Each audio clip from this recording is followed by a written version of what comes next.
So I think that we are live. So welcome everybody. Welcome, welcome. I'll just wait a few seconds until everybody has connected. We are live on YouTube, on LinkedIn, and on Instagram. So, did you know that leaving the workforce, leaving the workforce belongs to the top 10 most stressful events in someone's life? And actually, we don't talk a lot about it, whether it has been planned because you have your retirement around the corner, or maybe it was not planned because you were made redundant or you became sick. I think if it's in a case where it was kind of planned, um, one should get prepared for that. Of course, you cannot prepare for every second and every day. But I believe that, when you know it's coming a few months, a few years ahead of you, you should start to prepare and have good thoughts on how you would want to create that new future of yours. So, welcome to this life that I called From No Time to Showtime. I mean, from no time, from being a busy person with having a very structured day in the profession that you are exercising right now, and being in the workforce, having every day lots to do, meetings, projects, deadlines, a team, travels, conference, and so on.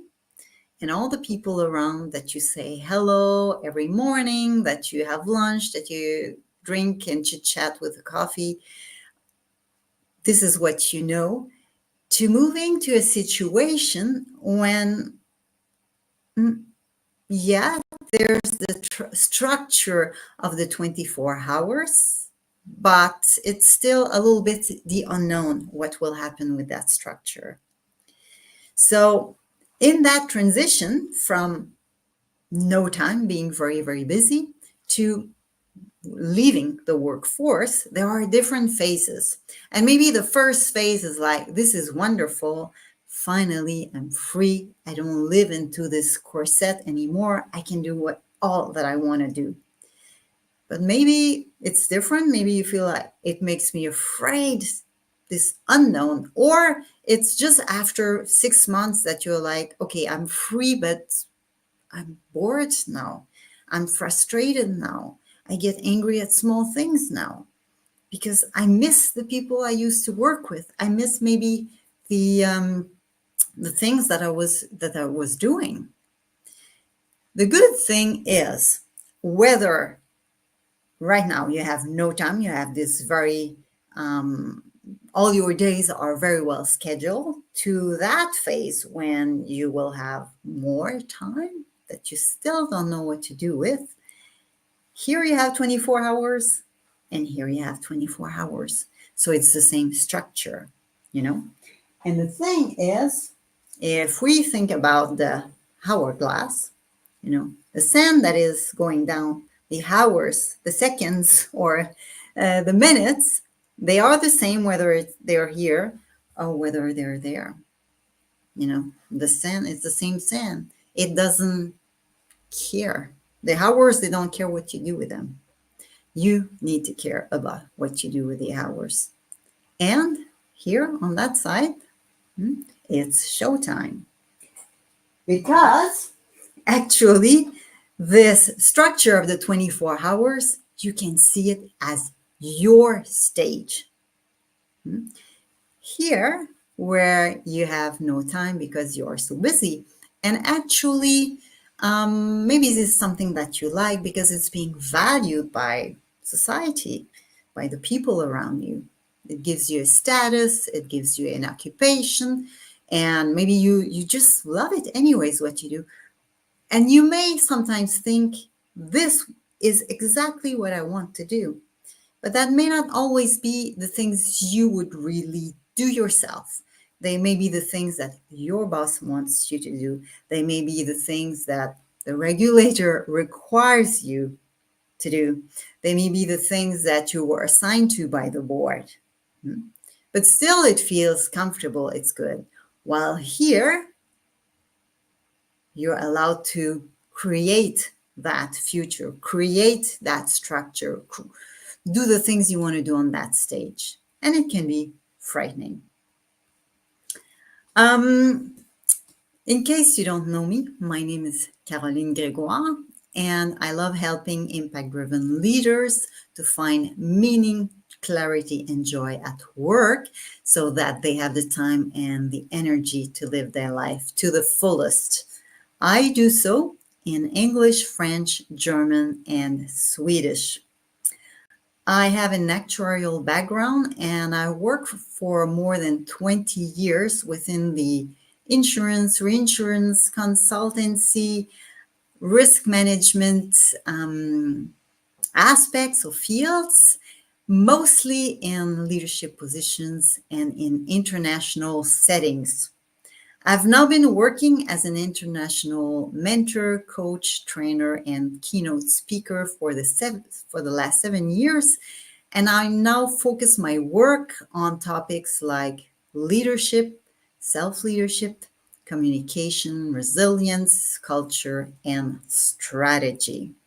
So I'm so glad that you are here. And I would like to invite you to write in the chat what is the reason why you decided to attend this live today? Hello, Sophie. Nice to see you. So happy to see you. To know that you're here because I don't see you really. So I invite you, if you want to write in the chat. What is the reason why you decided to attend this live today? Or if you're watching the replay, why did you decide to listen to what I will be saying today?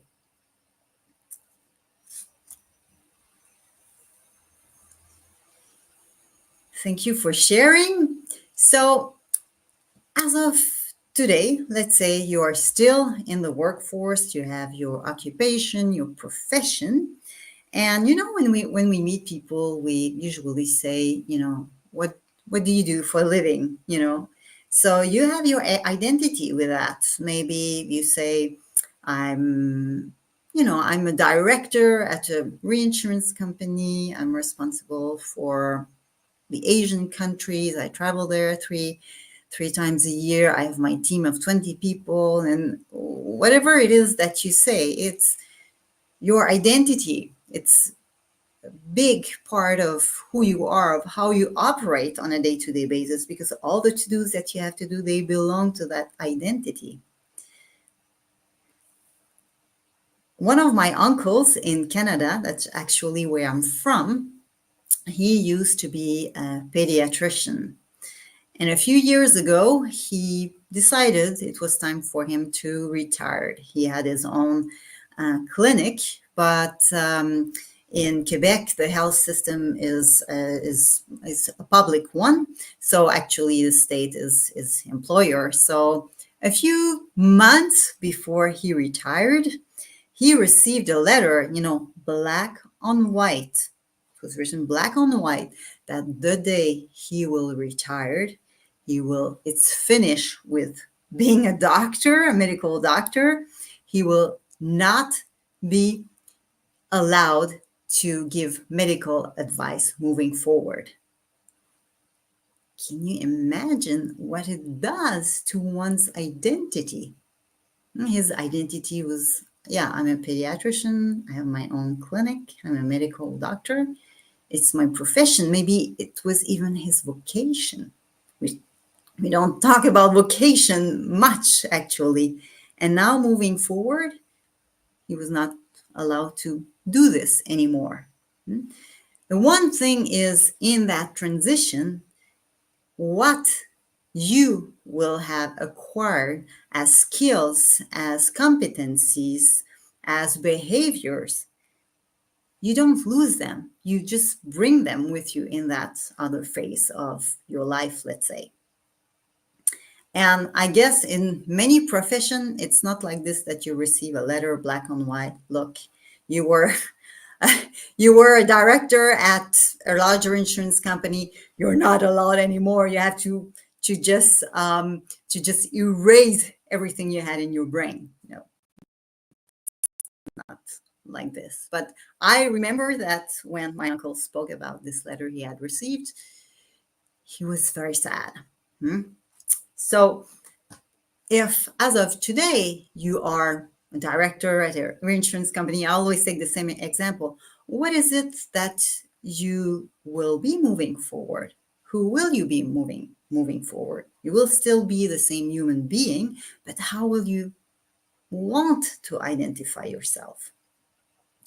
So there are three things that if you're kind of afraid thinking of, I will have this 24-hour structure in the future that, okay, Caroline told me it is my stage, it is showtime for me, but what do I do on the stage? There are three things that I will invite you to try. And it reminds me of the story of the mother of a friend of mine. Had retired, and maybe 2 years within retirement, she was doing nothing. She was just sitting watching TV. She would go to the grocery store. She had lost her husband even before she retired. And my friend was living in another town, so she couldn't visit her very often, but she would call every evening to make sure her mom was fine. My friend was busy herself, working, having a family, and so on. And she would call her mom, and her mom would say, "Yeah, I'm watching TV." She would talk about what she had been watching, but it made my friend sad to realize her mom was doing absolutely nothing out of her days. My friend would have liked to have so much time, and she could even hear that maybe sometimes she had one glass of wine too much. Well, one day she called her mom, and her mom said, the neighbor came by, and she had a pair of running shoes that were a bit too small, and she gave them to me. Maybe tomorrow I will take a walk. Okay. So the next evening, my friend called, no answer. She tried a little bit later, and her mom said, I was just out. I took a 10-minute walk. Wow. My friend was like, And her voice sounded a little bit more alive. The day after that, same thing. And her mom answered later the phone, and she said, I took a walk today. I walked for 20 minutes. And my friend realized, her voice is much more alive. So this lady, she started to walk every day, more and more. She became more alive. She started to meet people, neighbors, make friends, meet people for coffee and so on. And she even, I think after 1 year, she decided, I can't recall how it happened, but she had met some people who were living in a village in France. So she moved to France in this village with this group of people who were growing their own food, making their own bread and so on. And this lady had the most wonderful transformation ever. She got her life back by walking. She moved her body. What do we do here when we are very, very busy? When we sit in front of our computer, when we sit in meetings, when we sit maybe in our cars and in the aircraft or whatever, we sit a lot. So going here, when it's showtime, I need to invite you to move your body. And according to Anders Hansen, he's a Swedish psychiatrist and author, he says that the brain works at its best when we move our body. Maybe we know this intuitively, maybe we don't, maybe you don't like sport, maybe you don't want to do yoga, etc. This is not what I'm saying. I'm saying at a minimum, walk. Go out, take a 10-minute walk twice a day, at a minimum. The movement, moving your body, it will make you feel stronger. It will give you more endurance. It will also help with the emotions. They can go through your bodies. When you feel frustrated, angry, and so on, go out, take a walk, breathe in and breathe out at the same time. It can also help to relieve stress. And according to Anda, she said it's also a creativity boost. And on top of that, it will make sure that you stay as healthy as possible, because you cannot buy health, and you don't want to move from here, a calendar full of to-dos, to there, a calendar full of doctor's appointments. So the movement, at a minimum, 2 walks a day, each time 10 minutes. But maybe there's something else that you like. Maybe you always wanted to try Qigong. Maybe you always wanted to try inlines, or you want to bicycle everywhere, whatever it is. I'm just saying the minimum. It has to be there in your schedule, on your stage. Did you know that your heart could beat even before you had your first thought? Yes, because in the womb, the first organ that is being developed, as in the small fetus, is the heart. And the heart is, yes, it is connected to the brain. The brain gets developed a little bit later, and it's connected to the brain. They are connected via nervous system.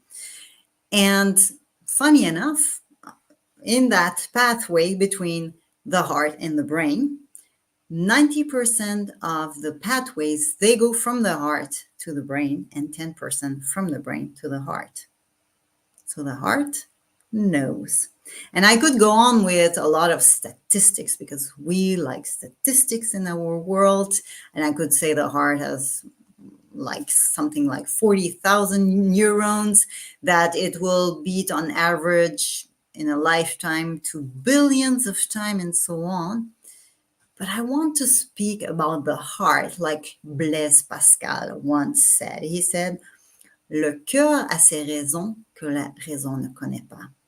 The heart has its reason that reason doesn't know.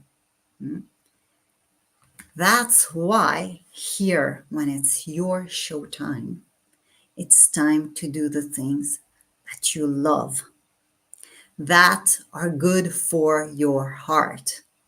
And for the physical heart, yes, but for the emotional heart, the heart that keeps you also healthy. And if you're like, I've been so busy doing the things that other people loved or wanted me to do, so that now I don't really know what I love to do, I will give you a few hints. I will say, just stay open. Stay open and stay curious. If you have friends who suggest to you, would you come to my Qigong course, my Qigong class tonight? Say yes. Just try. You don't have to like it. I'm not saying you have to like it, but if you're really at the point where you don't know where to start, well, be open and curious and try things. Try things. And another thing is, if you try things, you don't like them so much, I will ask you the question, what is it that you loved to do when you were a kid? It was like a passion of yours. You could spend hours being busy with these things, and you just loved it, and you were quite good at it. Maybe you were building houses with small blocks. Maybe you were drawing. Maybe you were singing. Maybe you were sewing. Maybe um, you were playing different instruments. Maybe later you were kind of playing the carpenter as well. Whatever it is that you just love to do when you were a kid. If you don't remember, ask your siblings or parents or friends from your childhood. Because I guess that going from here, especially if we're talking about retirement from here to there, well, the financial side of that transition should be kind of under control, let's say. So here in the stuff that you do, you probably do not need to earn money. So whatever it is that you love to do when you were a child, it will give you an indication of things that, yes, I love to do that, and I would still love to try to do this. And if still you don't have answers, you know what? Listen each day 10 minutes to music that only you love. It can be the most classical thing, it can be the most hard rock, whatever. Listen to music that you love. So, listen to your heart when you are on your stage. Maybe you're familiar or you have heard about the hierarchy of needs from Maslow, and Tony Robbins, who is a well-known coach and author, he kind of looked at it, he changed it a little bit, and he said, actually, we human beings, we have 6 basic needs. To start with, he speaks about security and comfort, making sure that we feel safe in our day-to-day life. The other one, strangely enough, is uncertainty and variety, making sure that we are mentally and physically stimulated so that it's maybe not always the same. And I won't name them all, but the last one, the 6th one that he mentions, is that we all have a need to contribute. And I think that sometimes to contribute in a meaningful way. And that if you are on this side, like thinking, I have all these things that I do and I contribute to what? To the company, let's say, or to my work. Actually, if you think about, let's say, I like to think that because I used to work in the insurance and in reinsurance business, and we are very busy with the numbers and with all the things that we calculate and the numbers that we have to deliver. But actually, why do insurance companies exist? What is the meaning of them? And it is to help people when they are in financial needs. So going into on that side, it's like, what is meaningful to you? How do you want to contribute moving forward? Because as I said before, you are moving from here to there with all your skills, all your competencies, all your behavior, everything that you learned, that you're good at.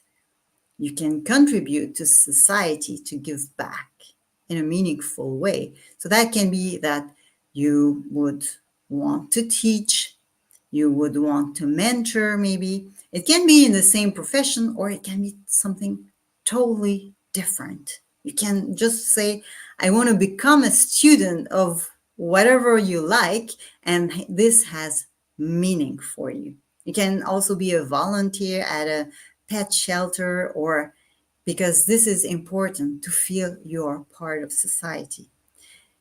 I think we may not value this enough because we value the business of here, because there's maybe a monetary value associated to it, while on that side, less of as a society. But in the small things, people appreciate this so much. So, as a summary, remember here when you are very, very busy, you have this structure of 24 hours. Moving forward after having left the workforce, it may be difficult to let go. I'm not saying that it's easy. It can be frightening as well to let go of that. But remember, you will have the same structure of 24 hours. It's moving from here to there. It is the same sand. So you are decide on these what you do with the 24 hours on your stage. I just repeat the three items that you need to have on your stage. First one is the movement. You decide how you want to dance, but I said as a minimum, walk twice a day, each time or 10 minutes as a minimum. Second, do what you love. At a minimum, if you don't know where to start, listen to the music that you love for at least 10 minutes. And the third one is give back and contribute around you. The community, the society needs you. They want to have something out of all the competencies and skills and interests that you have. And if possible, if you are in the situation right now that, in 6 months, I will reach retirement age and it will be my last day at work. And you may be really busy with all the administrative stuff right now, thinking about this, maybe you want to have a little party for your colleagues and so on. It's very nice, but you could start to do one of these three things as of today. My uncle from the beginning, the pediatrician, what he has decided to do, because I think when I observe him, I think being a medical doctor is more than an occupation. It's rather a vocation of him. So he still continues to read, studies, research papers and stuff, because he's so interested into that. I have to say, sometimes I call him as well when there's a little problem. I don't take it as medical advice. I know, I'm not allowed to. But what about you? He also likes fishing, of course, and he makes sure that he takes a walk every day or two. So think about this. We were talking about from being that busy person, busy director, or busy pediatrician, whatever you are, being your identity. What do you want to be? Do you want to be, if we are thinking of retirement, a happy retiree, a frustrated retiree, a fun retiree? As I said, there can be different phases in that transition. Or maybe because it's your stage and your showtime, maybe you want to be an artist at life, jumping on your own stage. So the good thing in that transition, the good thing about it, there is a lot of fear at times. What will happen with me? It's small steps, one day after the other. Some days will be good, some days won't be this good. But the good thing overall is when it will be your time to go from no time to showtime, you will not be the first one who will have gone through it. So look around you, get inspired by people who have made a good transition. It doesn't mean that it was fantastic the whole time, but get inspired by people you're like, oh, wow, he did it like this, she did it like this. I will speak with him or with her and get some tips of how I can do it. So live your life to the fullest instead of aiming at a full calendar again. Because you will always be a human being. Maybe on that side, there was a lot of doing into that. And on this side here, it's the same human being, maybe with sometimes less doing, sometimes a little bit more, but at least doing the things that you love, doing the things that are good for you and that are also meaningful to you and to society. So I had planned for half an hour. If there are questions, I invite you to write them in the chat. Otherwise, I would like to say, if you know someone who is in a difficult situation, who is like having maybe some fears even from going to here, from here to there, you can just share this link. You can also share, you can make sure also that you connect with me, that you follow my work. You can also book a call with me if you wish to. And stay tuned also. I will have my next live in about 4 weeks. I will make sure that I will announce it in about 2 weeks, so you will know for sure what it is about. And I want to thank you so much for being here today.